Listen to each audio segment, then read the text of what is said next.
কিছুদিন আগে melted moment থেকে আমাকে কিউট কিউট কিছু ক্যান্ডেল পাঠানো হয়, আর সেটাই তোমাদের এই ভিডিওতে আমি শেয়ার করবো। So don't skip this video.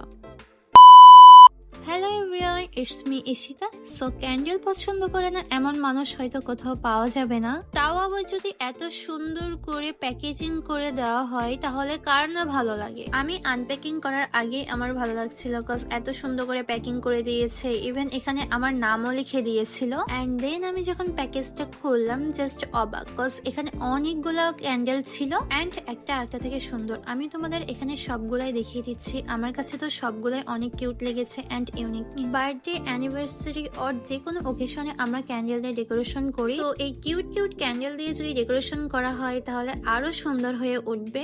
সাথে কেউ যদি কাউকে গিফটস করতে চাও তাও নিতে পারো এই ক্যান্ডেল গুলা। যাকে গিফটস করা হবে সে এগুলা দেখে অবশ্যই অনেক খুশি হবে, কজ আসলে ক্যান্ডেল গুলা অনেক সুন্দর। এই সুন্দর সুন্দর ক্যান্ডেল গুলাকে আরো সুন্দর করে ফুটে তোলানোর জন্য আমি একটু ফুল দিয়ে ডেকোরেশন করি। এখানে দুইটা প্রদীপ টাইপ ক্যান্ডেল ছিল, সো আমি ওই দুইটাকে আর কি পানিতে রাখার জন্য এখানে পানির মধ্যে ফুল দিয়ে একটু ডেকোরেশন করার ট্রাই করলাম। তো এই হচ্ছে ফাইনাল ডেকোরেশন। সো আমি হুদাই একটু এরকম ডেকোরেশন করেছি, কোনো কারণে না, কজ আমি চেয়েছি যে তোমাদেরকে একটু সুন্দর করে যেতে দেখানো যায়। এখানে প্রতিটা ক্যান্ডেলই অনেক সুন্দর। সো তোমরা চাইলে যে কোনো ওকেশন আর কাউকে গিফটস করার জন্য নিতে পারো। আর এই ক্যান্ডেল গুলো তোমরা পেয়ে যাবা হচ্ছে মেল্টেড মোমেন্টস।